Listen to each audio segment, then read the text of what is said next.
Hello everyone, this is Thin Austin. Welcome back to another video.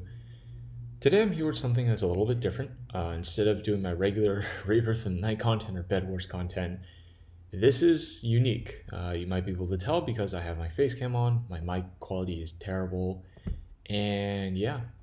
I started this channel, 7 years ago. You might notice that my earliest uploads or earliest public uploads are only from about 2 months ago, but that's because I've been doing this channel on and off for those 6 to 7 years, probably since I was about fifth grade or so. And this channel has always been a form of escapism for me, as I'm sure it's a form of escapism for a lot of my viewers as well. For those of you who come to watch for my Rebirth of the Night content, for those of you who come to watch for my Bed Wars content, this is a way for you to set aside real life, right? When you're watching Minecraft playthroughs, you're obviously not living real life. And I think that's a great thing. I think if we all had a platform to just step away from reality for a moment and just ignore everything that was going on, that would be great. But reality is a funny way of existing. It tends to pull people back into it. When you try to escape, you can't really escape. You have to come back to reality eventually. And for those of you who know me personally, for those of you who know me in real life, which is surprisingly a good chunk of my active subscribers, you probably know what my other extracurricular pursuits are besides running this YouTube channel. Well, you know exactly what kind of clubs and other kind of activities I'm involved in. And so this video is extremely dear to me. The topic is very near and dear to me, and this video is something I didn't actually originally plan on making. Originally, this was supposed to be a video about political philosophy, not like politics necessarily, but more philosophy, where, I talk about philosophy and I do a voiceover while I play some Bed Wars, just kind of like a chill video, right? But again, like I said, reality has just a strange way of operating. So let me talk about this through a personal lens, because I'm sure you've all heard about everyone else's takes on, Capitol Hill, everybody talking about how, things are getting stormed, everything is going to shit. You probably already know that. You don't need me to tell you that. But I want to tell a story of a young Asian American teenage boy who came to a realization recently, who tried to put it off, who tried to not think about it, but who had eventually come to grips with reality. I want to tell a story of my own passion. Now, I've wanted to serve this country in one capacity or another for probably as long as I can remember. My first dream was to be an astronaut. I wanted to go to the moon again, start a colony there, bring humanity to outer space. That was probably in kindergarten or so. Then I got really interested in STEM. Obviously, wanted to be an astronaut, so it makes sense. I wanted to become a scientist, a researcher. I wanted to become an entomologist, a physicist, a chemist, like all these different things when I was a kid. Because I wanted to better humanity. I had always had kind of aspirations to help others. And of course, when I got to high school, that didn't really change much, although I no longer was really interested in STEM. I realized that wasn't really my passion. It wasn't something that I was really good at necessarily. And I would rather spend my time pursuing the humanities, pursuing social sciences. And that's how I got interested in politics. That's how I got interested in government, right? I always kind of read the news.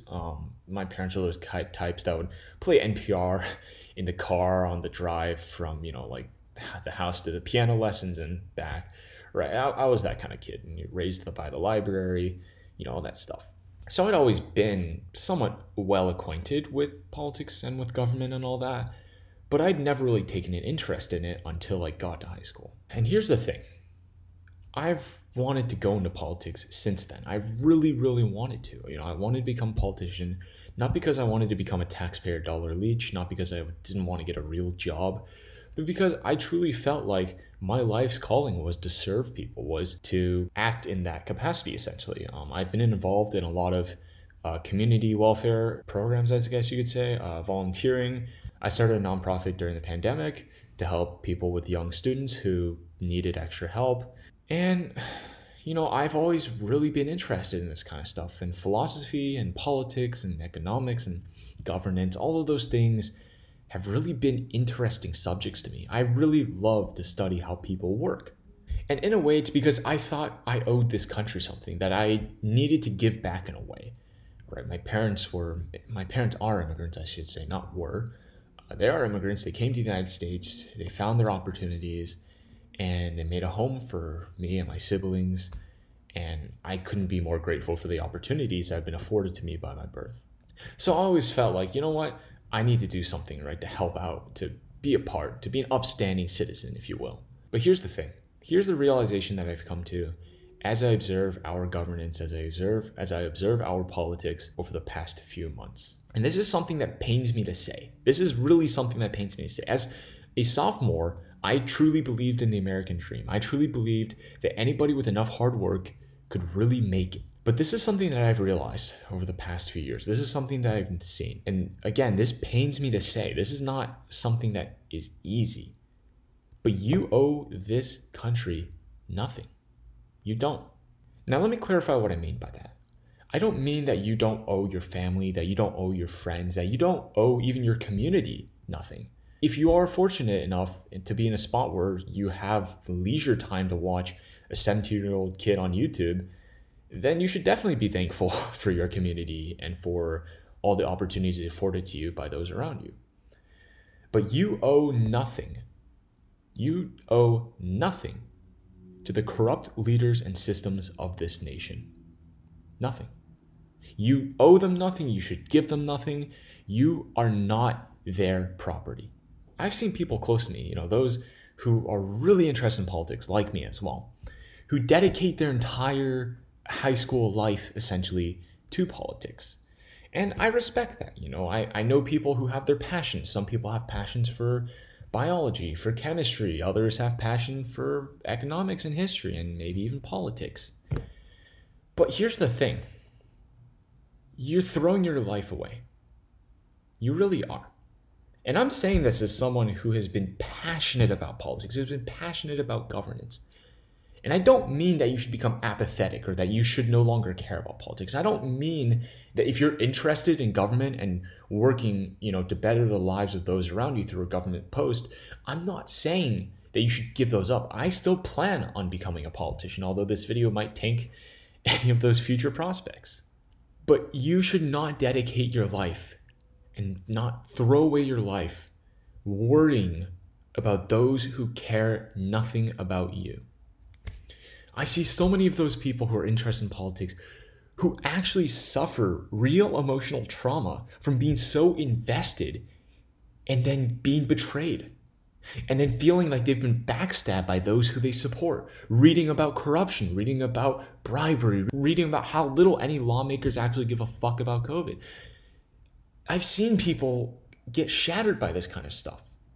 I've seen people throw their entire teenage years away debating politics on Instagram, debating politics on Discord. For what?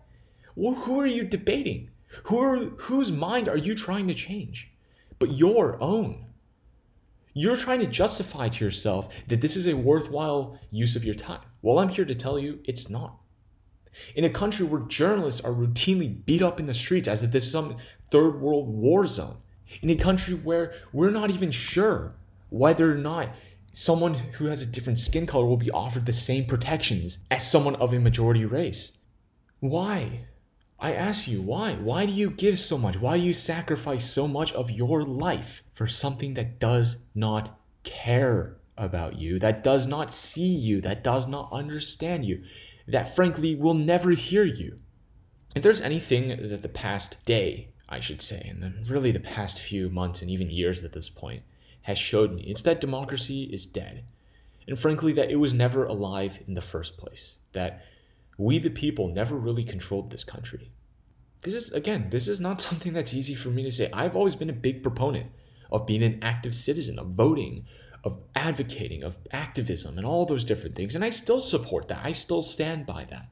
But don't give your life away. Don't, especially not your early life away, to these kind of things.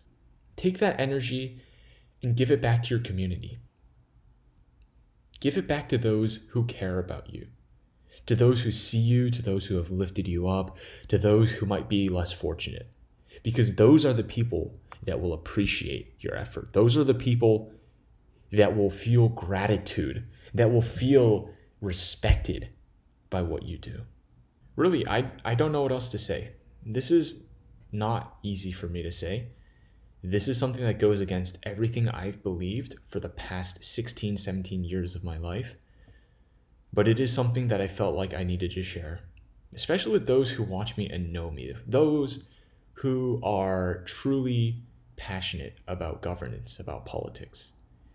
Do something about it, please. Continue to be advocates, continue to be loud voices in your community because it matters. Continue to participate in politics, but detach yourself from it. Find another passion, frankly, that you also want to pursue, because at the end of the day, this is a game. Politics is a game, and it's usually one you don't end up winning. Eventually, we will come out of this. I know we will. But there are two paths that lay ahead of us.